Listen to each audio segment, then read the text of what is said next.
Addison, what are you doing here? You changed your hair. I changed a lot of things. It's longer. I like it. I mean, it makes you look... We always wear too cute for your own good, but now it looks positively Russell Crowe. What are you doing here? What are you doing here? Can you just leave everything? Your house, your practice, your friends? You had a life in Manhattan. I also had a wife in Manhattan. Now you have a girlfriend in Seattle. She seems... sweet. The ice under your feet? Thin. She's got that wide-eyed, oh, he's a brain surgeon thing going on. But still, sweet. That's what you're going for though, right? The anti-Addison? If you came here to try to get me back... I did. I flew all the way across the country just to win back my man. I thought we could reminisce over wedding photos, get drunk and fall into bed. You'd remember how much you can't live without me. We could ride off into the sunset. I forgot how fun it is to freak you out. I'm here for work, Derek. I'm helming the TTTS case you guys admitted last week. Don't worry, from Richard's briefing, I'll be safely on my side of the country in a few days. Richard knew you were coming. He asked me to come. He didn't tell you? No, he didn't. Oh. Well, surprise. The hair, though. You know I always had a thing for Russell Crowe.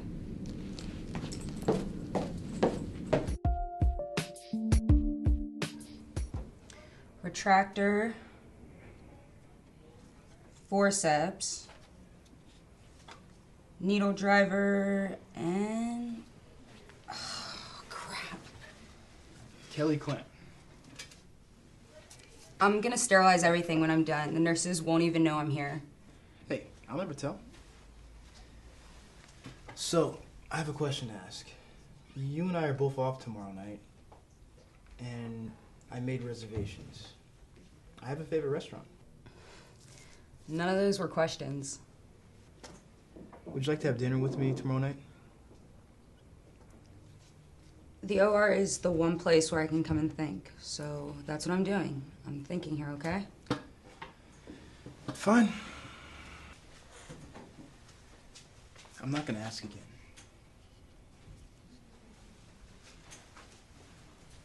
Kelly Clam. Let's play a game of whose life sucks the most. Let's not. You know, he deserved it. I'll win. I always win, and this time, I really win. Sometimes a person deserves to get punched. I don't want to play, and you don't want to play with me. No, I do. Here, I'll go first. Derek's married. He's what? George, beer's dripping from your nostrils. See? Told you I win. You didn't win. Did you hear me? Derek is married. As in pig-headed, adulterous, liar, married. There is nothing you could say that could top that. I'm pregnant. I win.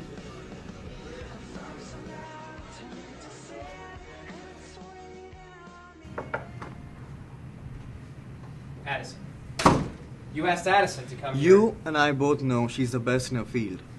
Bringing Addie out was a business decision. Nothing personal.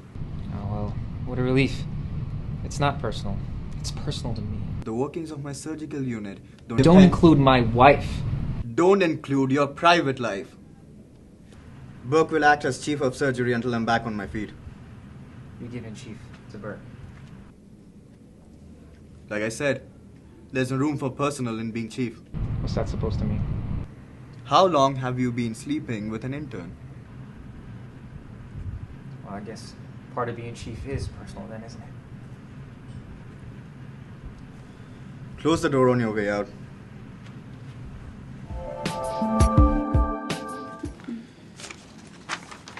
Meredith, wait. Go away. We should discuss this. Here's a thought. No. And quit following me. At least let me explain. Explain? You know when you should have explained? The night we met in the bar before any of the rest of this happened. Yeah, you should have explained this then. I know how you feel. Do you? Do you know how I feel? Somehow I doubt it, because if you did, you would leave me the hell alone. Now, if you'll excuse me, I have work to do. I'm assisting your wife with a patient.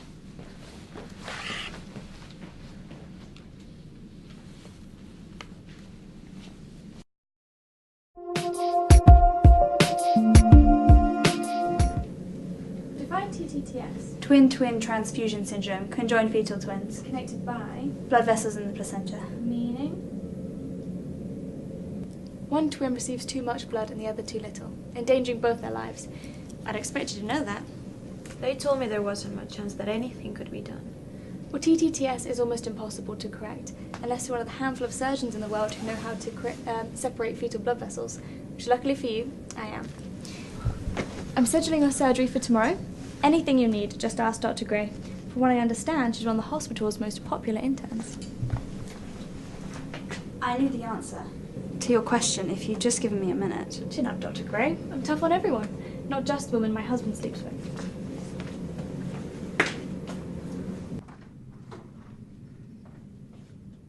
Good to hear. Let's get started.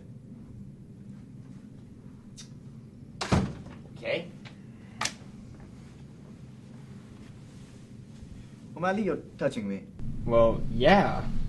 No? Listen very carefully. This is why you're here. As long as I'm in here, I don't know what's happening out there with my patients, my doctors, and my hospital. You are my eyes today, my ears. I want you to be a sponge. A sponge. You report any and everything that's happening around in this hospital to me. I'm an investigative sponge. I'm not fooling around, O'Malley. A lot has been happening under my radar, and it stops today.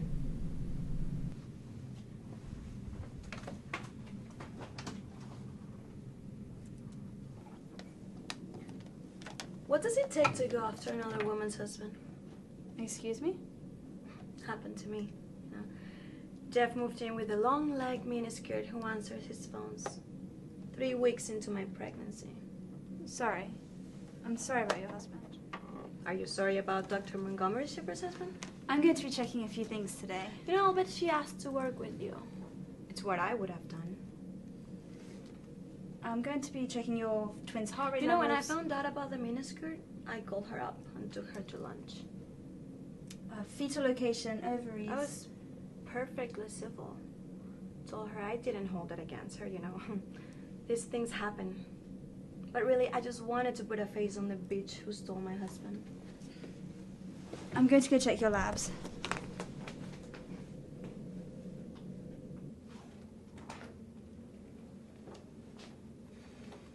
Hey. What, you don't speak now that you're the new chief? Burke. What do you want? What? What do you want? You don't want to go out to dinner with me. You don't want to meet me in the on-call room. Sure as hell want to talk to me. You know, I could pretend to know. But hey, I don't even know your phone number. So tell me, what do you want? Don't yell at me. We're having a conversation here. What do you want? I don't know!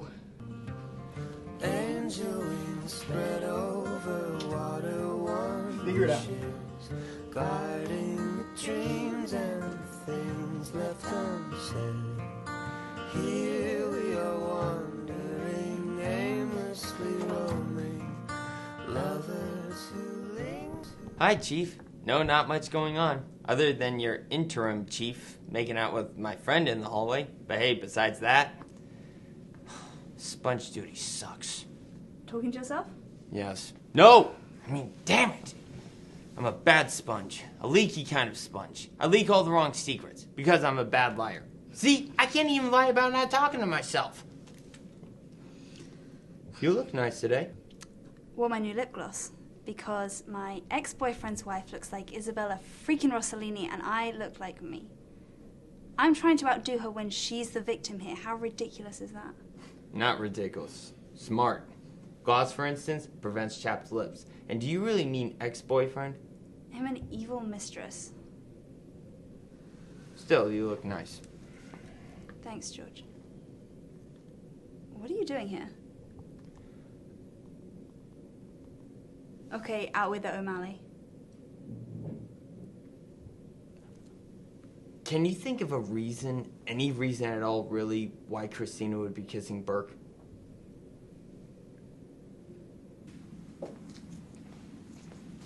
That took nerve, requesting Meredith. Well, she came highly recommended. Right. So you don't recommend her? I didn't say that. Just not for her medical skills. Shut up. Dr. Shepard? Yes. Dr. Montgomery Shepard. Labs confirm what look like abnormalities on the ultrasound, a bilateral pleural effusion. I think you should come see for yourself. Fine, let's go. Meredith. Don't.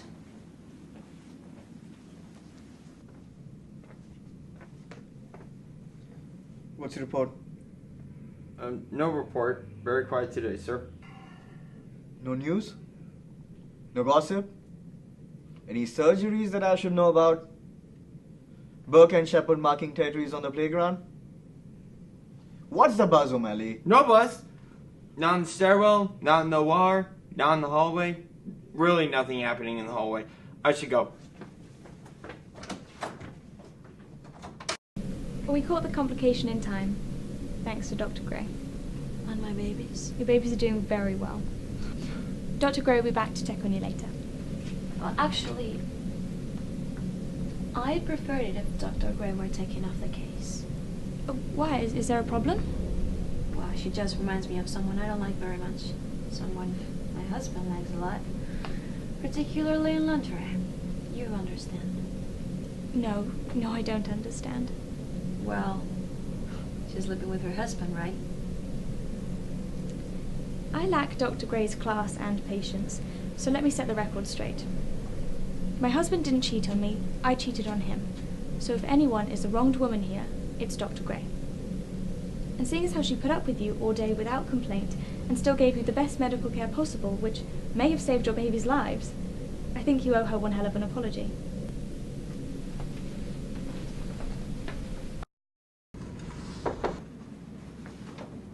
Do you still have those reservations?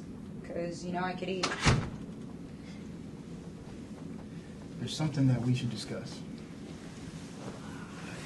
Yeah, there is. I've been going back and forth about it, but yeah, we should talk. It's pretty clear. It is. We've been fooling ourselves to think that we can continue without consequences. Consequences? We have careers to think about, reputations. We're both about the job, but you're very focused, and I respect that. Thank you. You're welcome.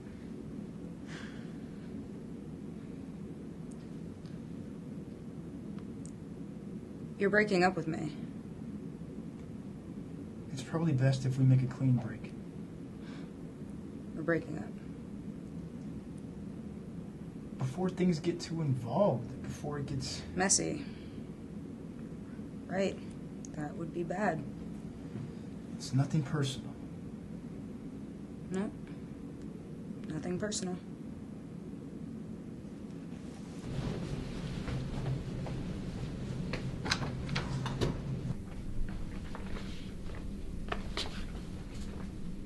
Get in here, O'Malley. Okay. I tried. I really tried. But there's a lot of stuff happening out there. Stuff I won't tell you. No, stuff I can't tell you. Crazy stuff. Stuff I'm gonna have nightmares about.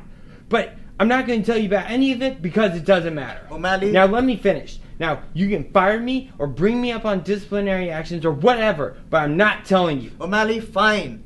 Enough. You're relieved from sponge duty.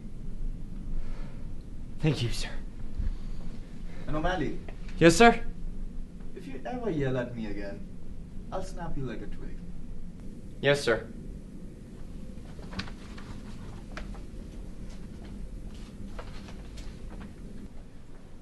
So what'd you tell her? Sometimes people do desperate things to attract attention. Wow. That's your side of this? I didn't pay you enough attention? That's what you were thinking when you got naked with my best friend? No, Derek, by that point I wasn't thinking. Okay, by that point I was just scratching an itch. We got successful. You and me, we got busy and we got lazy. We didn't even bother to fight anymore. And now I'm I'm just sorry, okay? I am more sorry than you can possibly imagine. Let me be very clear about this. When you screwed my best friend, you killed everything that I ever believed in. And when you came here, you killed everything I had with Meredith, too. So now, if it's even possible to hate you more than before, I do.